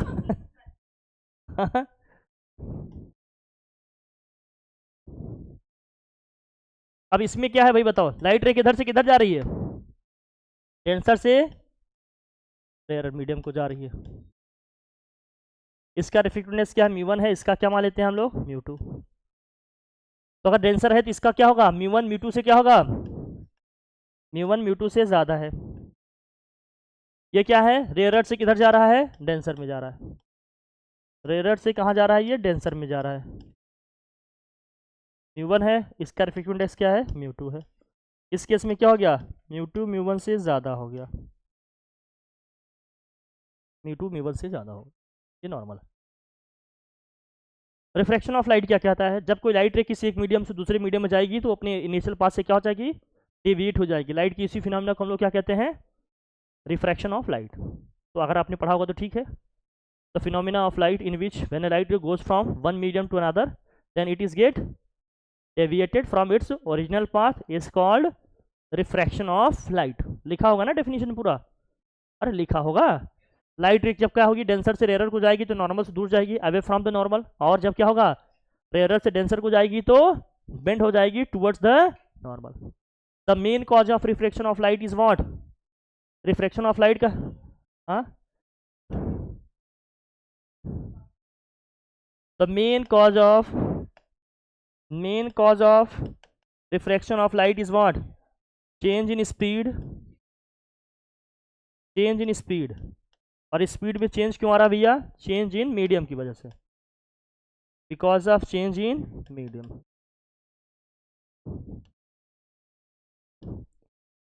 जो रिफ्रैक्शन ऑफ लाइट का मेन कॉज है, जिसकी वजह से रिफ्रैक्शन ऑफ लाइट हो रहा है, वो क्या है, change in speed of the light. और चेंज इन स्पीड क्यों आ रहा है, क्योंकि मीडियम चेंज हो रहा है, change in medium. Refraction of light का जो मेन कॉज है वो क्या है, चेंज इन स्पीड। और चेंज इन स्पीड क्यों है, because of change in medium. ठीक, ध्यान रखिए, हर चीज को डिटेल में पढ़ के रखिए। फिर आपने पढ़ा होगा laws of reflection of light, इसको बोलते हैं रिफ्रैक्टेड रे, ध्यान रखना। इस रे का नाम क्या है, ये इंसिडेंट रे है, इसको बोलते हैं रिफ्रैक्टेड रे। इसको बोलते हैं एंगल ऑफ रिफ्रैक्शन, इसको क्या बोलते हैं, एंगल ऑफ रिफ्रैक्शन। वहां हमने जो पढ़ा था वो रिफ्लेक्शन था, ये क्या है, रिफ्रैक्शन है। वहां रिफ्लेक्शन था, ये क्या है, रिफ्रैक्शन है, ध्यान रखना। वहां FLE है, यहाँ FRA है, ठीक है। इसको बोलेंगे एंगल ऑफ रिफ्रैक्शन, वहां एंगल ऑफ रिफ्लेक्शन था। ये है रिफ्रैक्टेड रे, वो क्या था, रिफ्लेक्टेड रे। दोनों में डिफरेंस समझ के रखिएगा, हाँ, ओके, ठीक। अब इनके दो लॉ है भाई रिफ्रैक्शन ऑफ लाइट की भी दो है, रिफ्लेक्शन ऑफ लाइट की भी दो लॉ था, और रिफ्रैक्शन ऑफ लाइट के भी कितने लॉ हैं, दो हैं। पहले लॉ क्या है भाई, फर्स्ट क्या कहता है, incident ray, refracted ray and normal at the point of incidence all lies in the same plane. ये स्टेटमेंट वहां भी था, ये स्टेटमेंट दोनों में यही है, ये कोप्लेनर है। कौन कौन, incident ray, refracted ray and normal at the point of incidence all lies in the same plane, that is they are what, coplanar. ये पढ़ लिया हमने। सेकेंड लॉ क्या है, स्नेल्स लॉ। जो इसका सेकेंड लॉ है वो क्या है, हाँ, जो फर्स्ट लॉ था इसमें हमने पढ़ा कि जो इंसिडेंट रे है, क्या है, लिखा है ना आप लोगों ने, पहले नोट्स बना है कि नहीं बना है। पहले क्या बताते हैं कि जो इंसिडेंट रे है, इंसिडेंट रे, और क्या है भाई, refracted ray and normal at the point of incidence all lies in the what, same plane, that is what, coplanar. ये क्या होते हैं, कोप्लेनर, मतलब एक ही प्लेन में क्या करते हैं, लाई करते हैं। सेकेंड जो लॉ था हमारा, उस सेकेंड लॉ को क्या कहते हैं, लॉ, भाई ये इंपॉर्टेंट है हमारे पास। सेकेंड लॉ को कहते हैं स्नेल्स लॉ। ये क्या है, स्नेल्स लॉ। स्नेल्स साहब का स्टेटमेंट क्या है इसमें, हाँ, सेकेंड लॉ इंपॉर्टेंट है, वो क्या है, स्नेल्स लॉ। इसमें ये कहते हैं the ratio of sine of angle of incidence to the sine of angle of refraction is always equal to constant which is what refractive index. इसी को लिखते हैं 1 म्यू 2। 1 म्यू 2 1 म्यू 2 का मतलब क्या है? Refractive index of second medium with respect to first medium. इसी का मतलब होता है म्यू 2 बाई म्यू 1। ये रिफ्रैक्टिव इंडेक्स की डेफिनेशन में लिखा था। ये इंपॉर्टेंट है हमारे लिए, ध्यान रखना। ये इंपॉर्टेंट है, हर साल किसी न किसी तरीके से इस पर क्वेश्चन आ रहे हैं लगभग। स्नेल्स लॉ हमारे लिए इंपॉर्टेंट है। The ratio of sine of angle of incidence to the sine of angle of refraction is always equal to a constant which is what refractive index। Light रे अगर first medium से second में जा रही है तो पहले हम क्या लिखेंगे? जो फाइनल डेस्टिनेशन वाला हमारा रिफ्रैक्टिव इंडेक्स होगा उसको लिखेंगे। नीचे क्या लिखेंगे?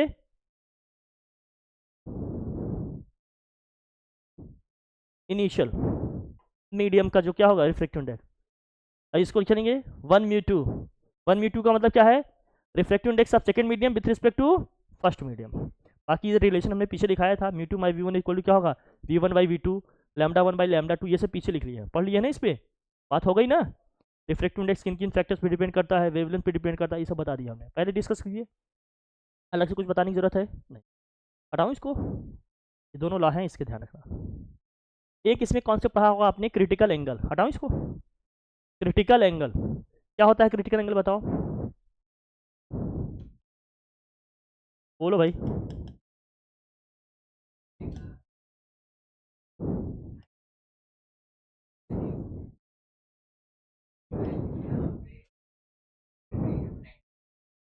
किसके 90 डिग्री हो जाता है?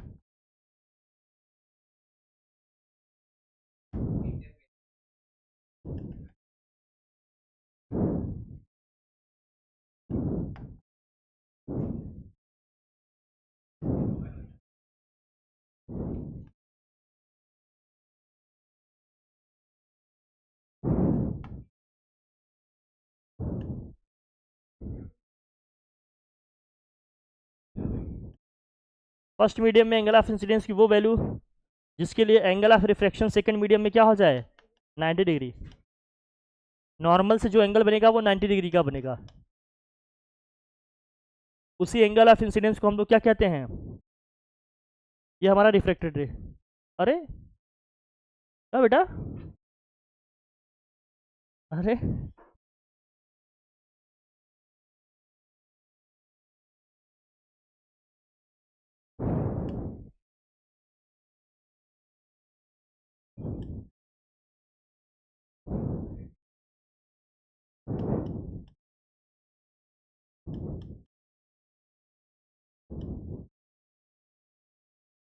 तुम लोगों को बार बार गुड मॉर्निंग गुड इवनिंग बोलते हुए सुनता हूँ तो मुझे ऑफिसर्स वाली फीलिंग आती है एकदम। मुझे लगता है अब मुझे कदम बढ़ाना चाहिए।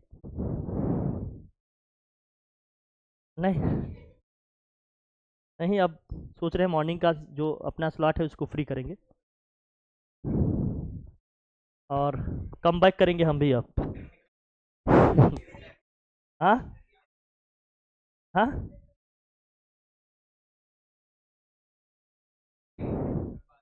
नहीं वो तो मैं शुरू किया हूँ, बेसिक बेसिक देख रहा हूँ अभी। और हाँ, अरे बेटा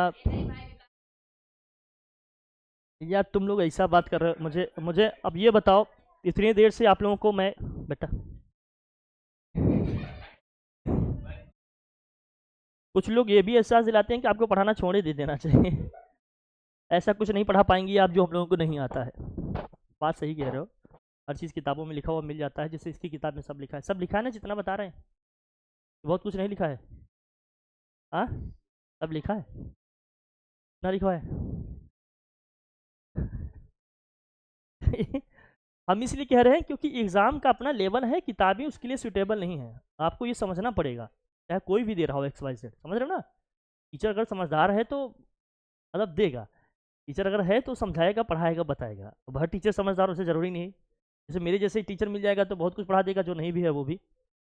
बहुत कुछ ऐसे हैं जो बहुत समझदार हैं जानते हैं तब भी नहीं पढ़ाते हैं, तो बात की बात है ना। कुछ बच्चे ऐसे भी हैं जिनको लगता है कि बहुत कुछ नहीं है तो नहीं लिखते हैं, प्लस पहन के बैठे रहते हैं, नहीं लिखेंगे, ठंडी लग रही है, आग उग लेकर आओ सिगड़ी, उसी पे बैठे रहो बेटा, समझे, जलती रहे उसी।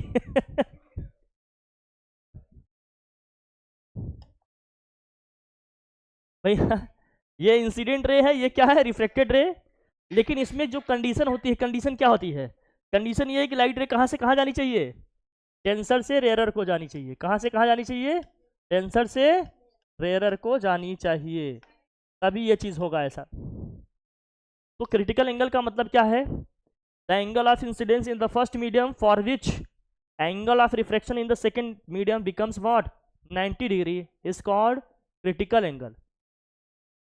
क्रिटिकल एंगल का मतलब क्या है, लिख लो तुम लोग, कम से कम इसको तो लिख लो। The angle of incidence in the first medium for which angle of refraction becomes 90 degree in the second medium, the angle of incidence in the first medium, the angle of incidence in the first medium for which angle of refraction becomes angle of refraction becomes 90 degree in the second medium,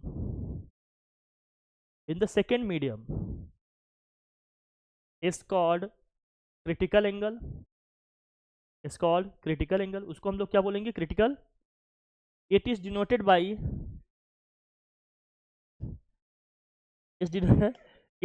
by c और ic और what theta c।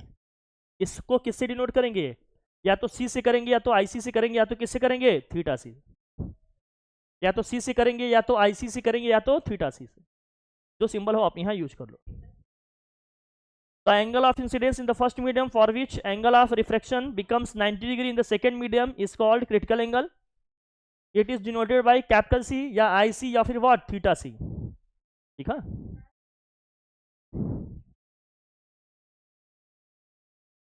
अब first medium बच्चा अगर first medium का refractive index क्या है, μ1 है, please.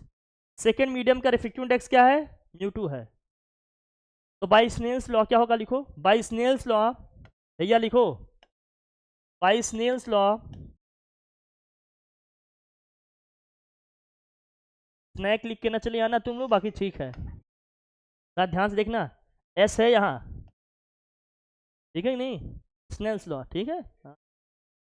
अभी लिख के चले आओ वहाँ, sine i upon sine r is equal to क्या हो गया, μ2 बाई μ1, μ2 बाई व्हाट μ1। अब जब आपका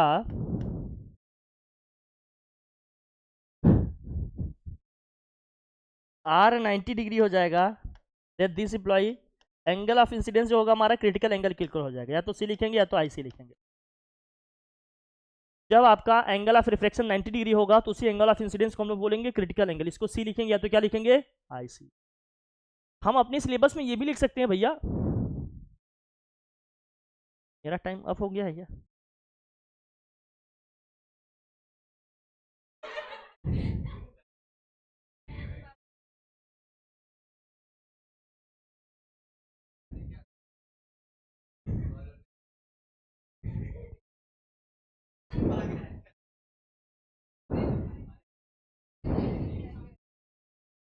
जिस दिन ऐसा मुझे पता चल जाएगा उस दिन सारे गैजेट छोड़ के बस एक जगह बैठ के सुकून में आधे घंटे बस अपने ऊपर सोचेंगे कि मैंने जीवन में क्या क्या किया। हाँ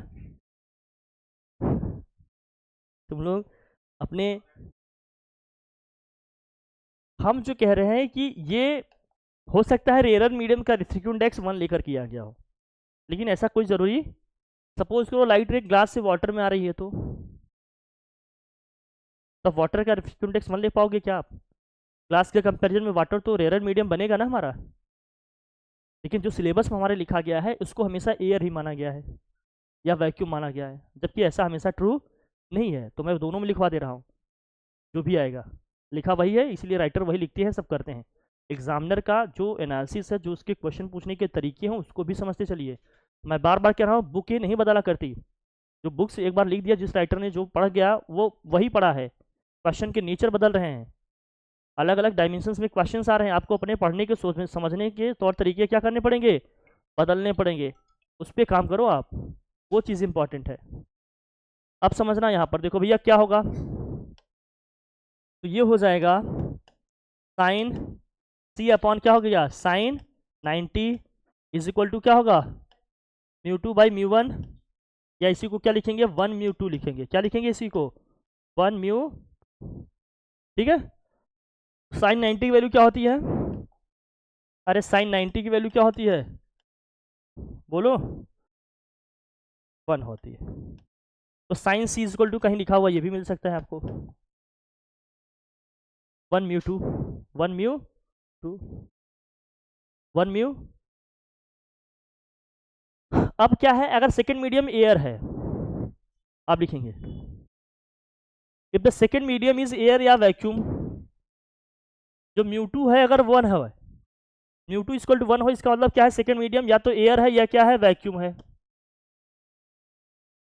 तब उस केस में क्या होगा कि sine c is equal to क्या होगा, mu two by mu one जो आपने लिखा था, और फर्स्ट मीडियम का रिफ्लेक्टिव इंडेक्स हम मान लेते हैं क्या है, म्यू है, ठीक है। लेट्स से दिस, ध्यान रखना भाई। तो म्यू टू के प्लेस में 1 रखेंगे, म्यू वन के प्लेस में क्या रखेंगे, तो sine c is equal to क्या होगा, 1 अपॉन म्यू हो जाएगा relation. Sine c is equal to क्या होगा, 1 अपॉन म्यू, या फिर म्यू इज इक्वल टू क्या होगा, cosec c, mu is equal to क्या होगा, कॉसेक सी होगा। ये है relation between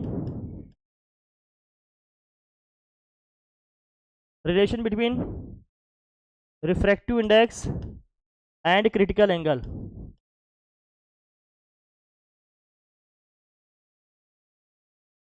and critical angle, and क्या होगा, critical angle. Relation between refractive index and critical angle, refractive index and what, critical angle के बीच का क्या है, ये रिलेशन है। ये रिलेशन कभी कभी डिराइव करने को भी आ सकता है और पूछने को भी आ सकता है।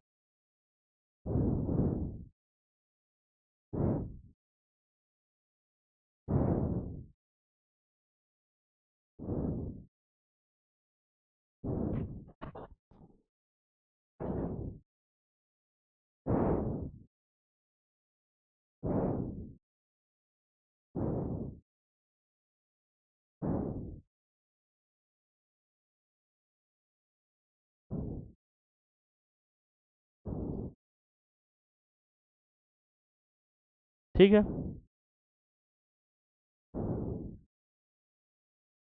एक कॉन्सेप्ट आता है TIR का, हटाएं, लिखिए TIR, टोटल इंटरनल रिफ्लेक्शन, हटाओ,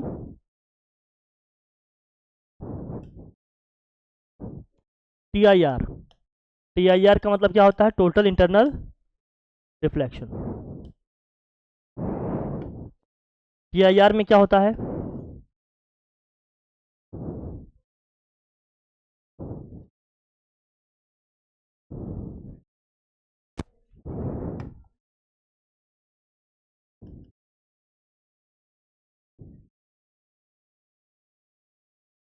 किसने कहा ये,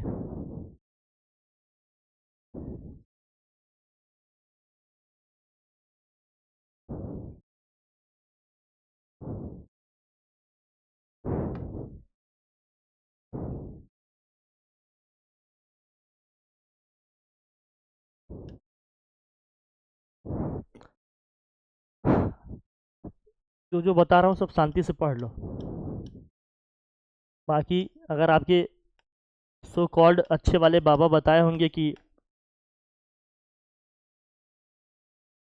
नहीं आ रहा है, तो तब पेपर समझ लो वही बनाएंगे फिर, ठीक है। TIR क्या होता है, TIR, गुड। TIR क्या होता है, total internal reflection. Total internal reflection क्या होता है, TIR, यही होता है ना। जब angle of incidence critical angle से ज़्यादा हो जाए तो लाइट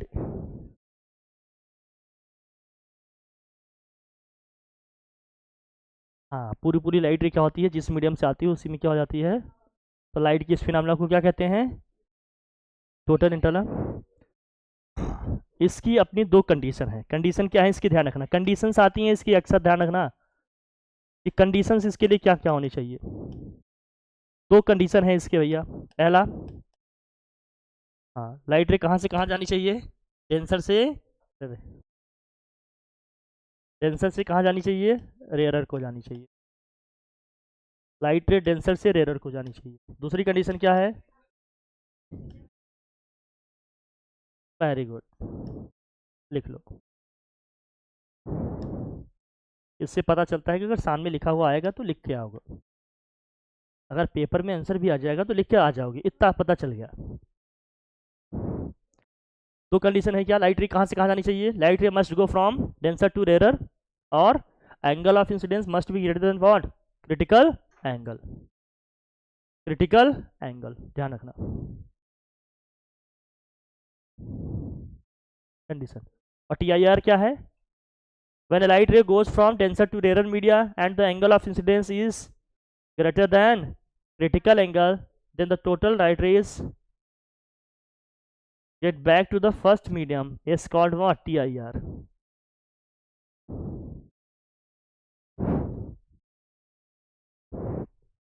ठीक, अब इसमें दो तीन रेज बना के बता दे रहे हैं आपको, थोड़ा सा ध्यान रखना बेटा। चलो ठीक है, अब मैं दिख तो बहुत कुछ रहा है लेकिन अब जाने दो, चलो।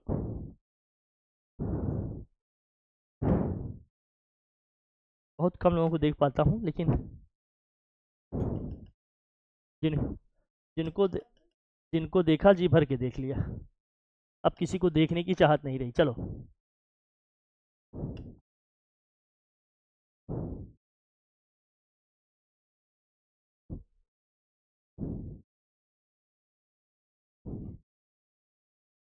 अब ये तीन सिचुएशन है भैया, देखो यहाँ से, ये जो हमारा एंगल ऑफ इंसिडेंस है क्रिटिकल एंगल से कम है, ये जो एंगल ऑफ इंसिडेंस है हमारा, ध्यान देखना, ये जो एंगल ऑफ इंसिडेंस हमारा क्रिटिकल एंगल के इक्वल है।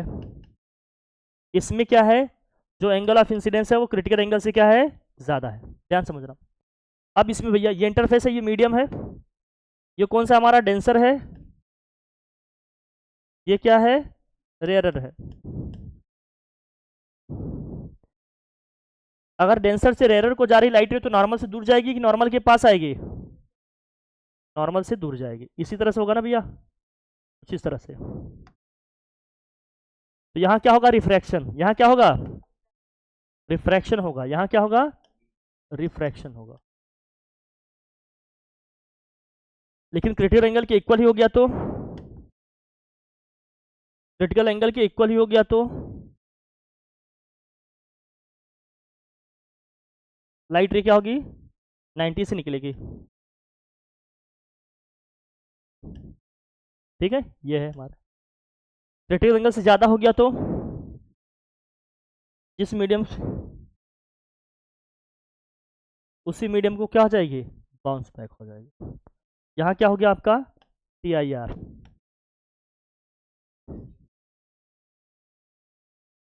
हाँ, जो एंगल से आएगी उसी एंगल से तो जाएगी।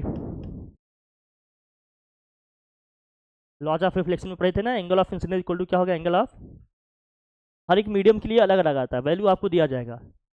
जिसे वाटर और एयर का दिया होगा आपको, क्रिटिकल एंगल किसके किसके लिए, जब क्लास की होंगी तो इसमें हमने बताया भी होगा आपको कितना होता है, किसके किसके लिए, वाटर एयर के लिए कितना है, ग्लास और एयर के लिए कितना है।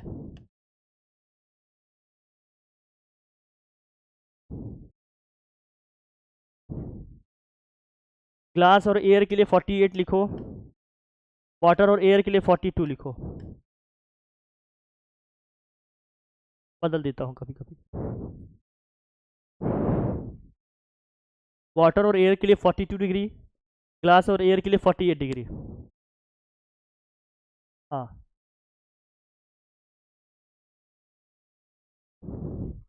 ठीक,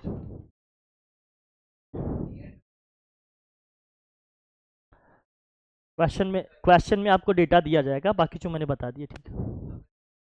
हाँ, कभी कभी दिया जाएगा, कभी कभी नहीं दिया जाएगा, मैं आपको आईडी दे दी। हाँ, तो मैं बता दिया, इसीलिए ध्यान रखो, ठीक।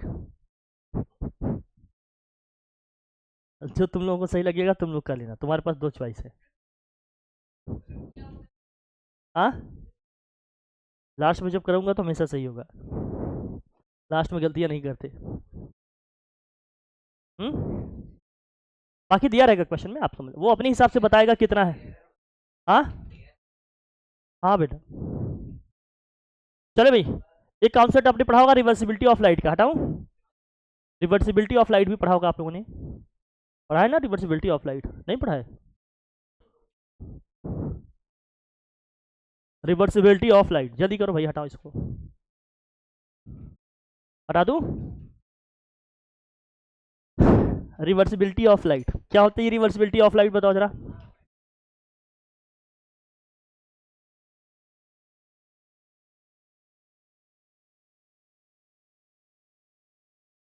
रिवर्सिबिलिटी ऑफ लाइट क्या होता है भाई?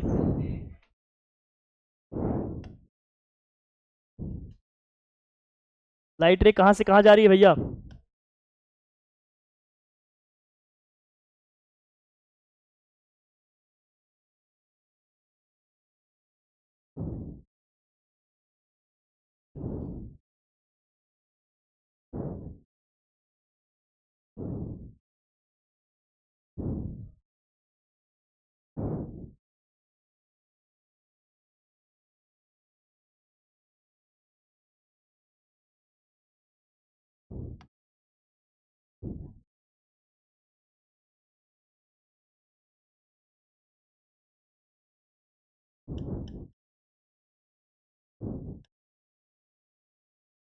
क्या करते हैं हम लोग, जब भी लाइट रे किसी एक मीडियम से दूसरे मीडियम को जाएगी तो रिफ्रैक्टेड रे के पाथ में क्या करते हैं, रिफ्रैक्टेड रे के पाथ में हम रख देंगे हैं प्लेन मिरर 90 डिग्री एंगल पे। तो लाइट रे हमारे जिस पाथ से आती है सेम उसी पाथ को क्या हो जाती है, बाउंस बैक हो जाती है। लाइट के इसी फिनोमेना को हम लोग क्या कहते हैं, ये फर्स्ट मीडियम है, ये हमारा सेकेंड मीडियम है, ठीक है भैया। तो रिवर्सिबिलिटी ऑफ लाइट का मतलब क्या है, जब कोई लाइट रे एक मीडियम से दूसरे मीडियम को जाएगी तो रिफ्रैक्टेड रे के पाथ में हम क्या करेंगे, एक प्लेन मिरर रख देंगे 90 डिग्री एंगल पे। तो लाइट रे हमारे जिस पाथ से आई है सेम उसी पाथ से क्या हो जाएगी, बाउंस बैक हो जाएगी फर्स्ट मीडियम को। लाइट की इसी फिनोमेना को क्या कहेंगे, रिवर्सिबिलिटी ऑफ लाइट, यही है रिवर्सिबिलिटी ऑफ लाइट, ठीक है, ध्यान रखना। तो जब लाइट रे फर्स्ट मीडियम से सेकंड मीडियम को जा रही है, तो जब लाइट रे आपकी फर्स्ट मीडियम से सेकंड मीडियम से जा रही है, सेकंड फर्स्ट मीडियम से सेकंड को जा रही है, तो स्नेल्स लॉ क्या होगा, फ्रॉम स्नेल्स लॉ क्या होगा अभी बताओ, sine i upon sine r equal to क्या होगा, म्यू टू बाई क्या होगा, mu one. This equation first. फिर क्या है, जब लाइट रे यहाँ से बाउंस बैक होगी, तो जब लाइट रे क्या होगी आपकी, बाउंस बैक होगी, तो मतलब म्यू टू से म्यू वन में जा रही है, तो यहाँ पर क्या होगा, साइन आर। अब एंगल ऑफ इंसिडेंस हमारा ये बन जाएगा ना, जब लाइट रे यहाँ से लौटेगी तो बोलो भाई, साइन आर अपॉन क्या हो जाएगा, ये साइन आई इक्वल टू यहाँ क्या लिखोगे, mu one by mu two. अच्छा, ये mu two by mu one क्या हो जाएगा, 1 म्यू टू हो जाएगा ना ये, और यहाँ क्या हो जाएगा, ये 2 mu 1। This equation 2 mu 1। Equation 1 और इक्वेशन 2 को अगर मल्टीप्लाई कर दें, तो on multiplying equation 1 and 2, equation 1 और इक्वेशन 2 को क्या कर दें हम, मल्टीप्लाई करें, तो लेफ्ट साइड में क्या क्या है देखो जरा,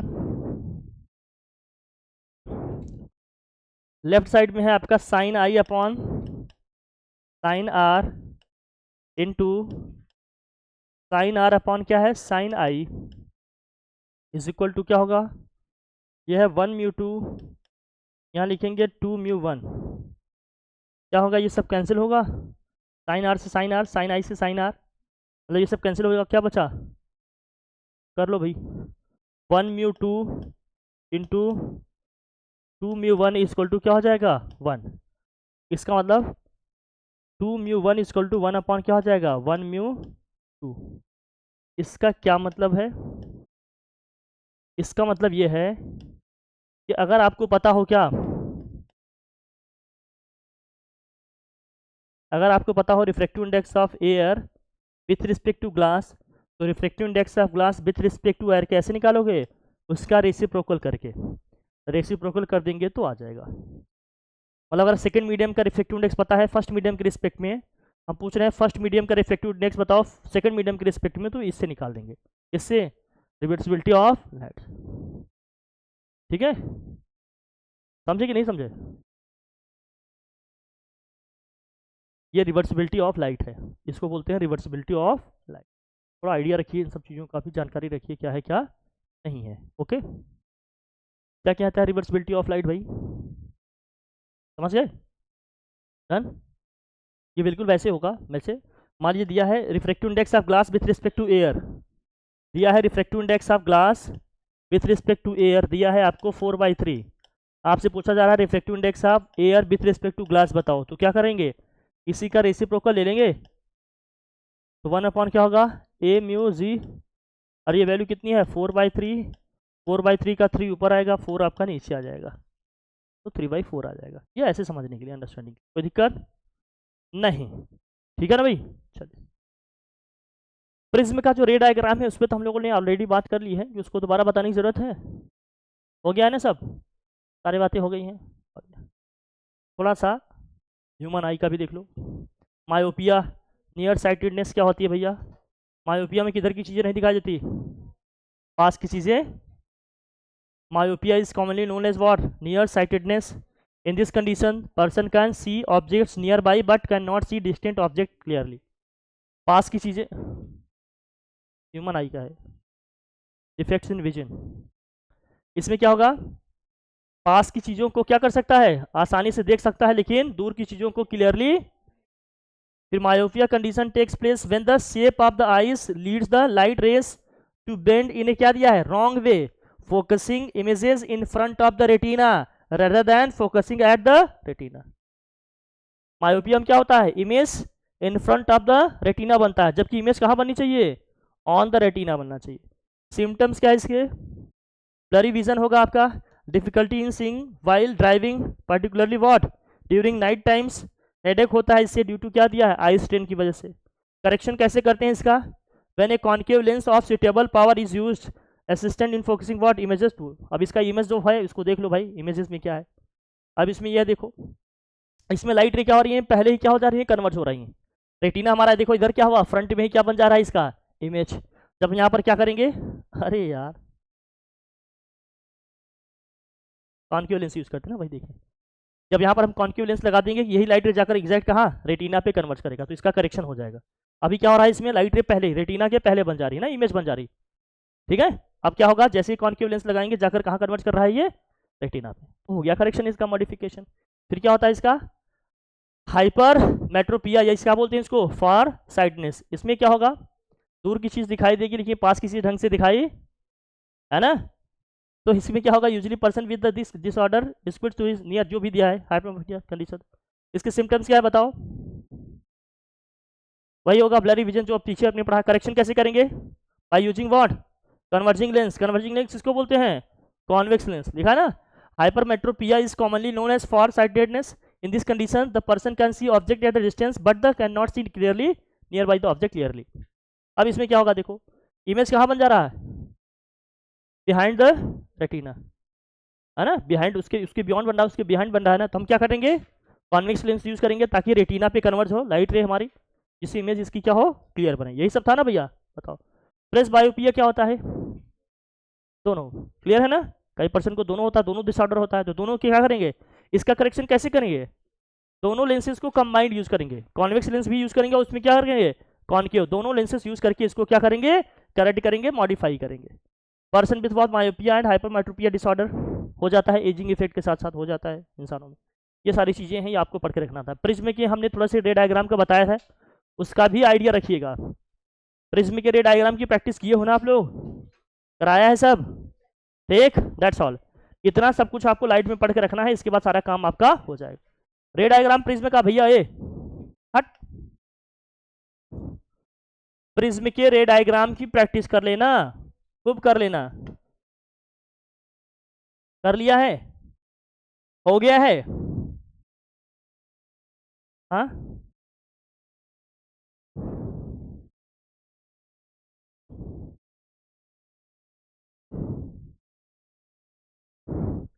अब जैसे मान लीजिए एक प्रिज्म है, ये तो है राइट एंगल, तो अब अगर ये दोनों साइड इक्वल है तो ये कितना होगा 45 होगा, ये भी कितना होगा। रे डायग्राम की प्रैक्टिस कर लो भैया थोड़ा सा भैया। अब यहाँ पर मान लीजिए कोई रे यहाँ आ रही है ऐसे, ये 90 डिग्री पे गिर रहा है। जब भी कोई लाइट रे 90 डिग्री पे कहीं पे भी गिरेगी बिना डेविएशन क्या होगी, ऊपर कहाँ कन्वर्ज करेगी ये, यहाँ किसी पॉइंट पे करेगा। अब मुझे बताओ अगर ये 90 पे आ रहा है तो ये एंगल भी कितने का होगा, हालांकि वहां पर आपको क्रिटिकल एंगल दिया जाएगा। अब मुझे बताओ ये 45 है 90 है तो ये एंगल भी कितने डिग्री का होगा, 45 डिग्री का। प्लीज ये भी कितने डिग्री का होगा। अगर मान लीजिए इसका क्रिटिकल एंगल 48 डिग्री है या 42 डिग्री, कुछ ना कुछ तो एंगल दिया होगा ना, कुछ ना कुछ इसका एंगल क्या करेगा, देगा, कुछ ना कुछ एंगल देगा। अब लाइट रे यहाँ पे पड़ी है, मान लीजिए 42 दिया है तो क्या है, ये क्रिटिकल एंगल से ज्यादा होगा कब, देखो अगर मैं इस पर नॉर्मल ड्रॉ करूं, ये 45 है तो ये एंगल भी कितना होगा 45 का ही तो होगा। अगर 45 डिग्री एंगल ऑफ इंसिडेंस हो गया तो क्रिटिकल एंगल से ज्यादा हो गया। अगर क्रिटिकल एंगल से ज्यादा हो गया तो लाइट रे क्या होगी, होगी ना वापस, इसको हम क्या बोलेंगे, ये भी 45 से क्या हो गया वापस।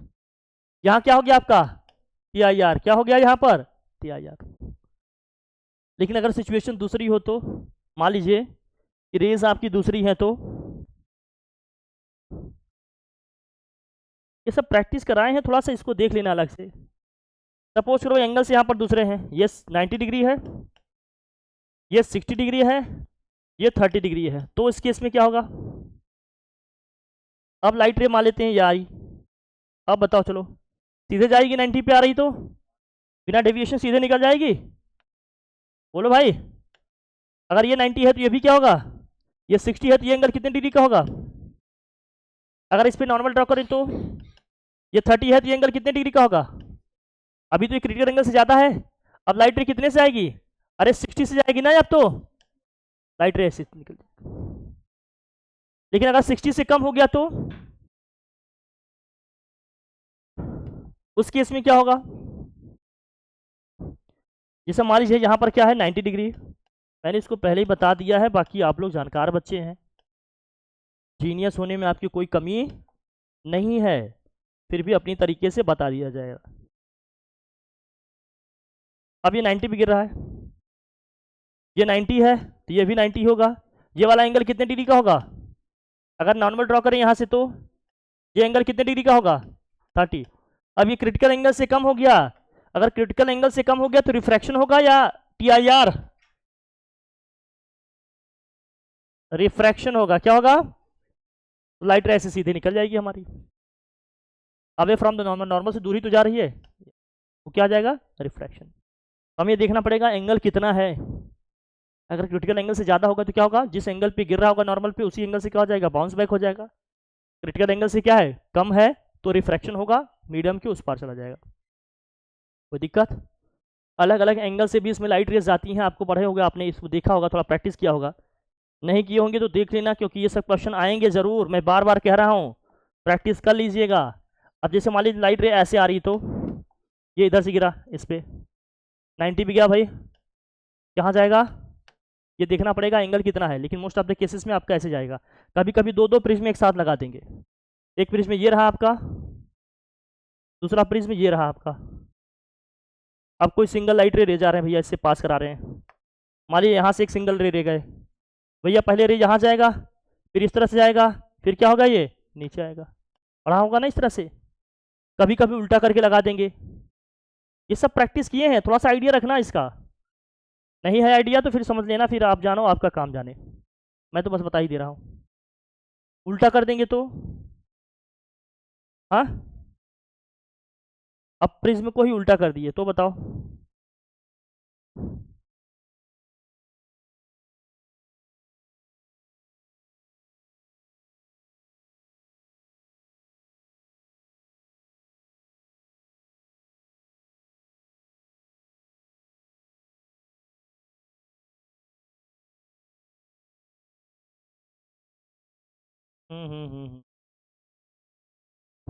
अरे कहीं भी बना सकते हैं यार,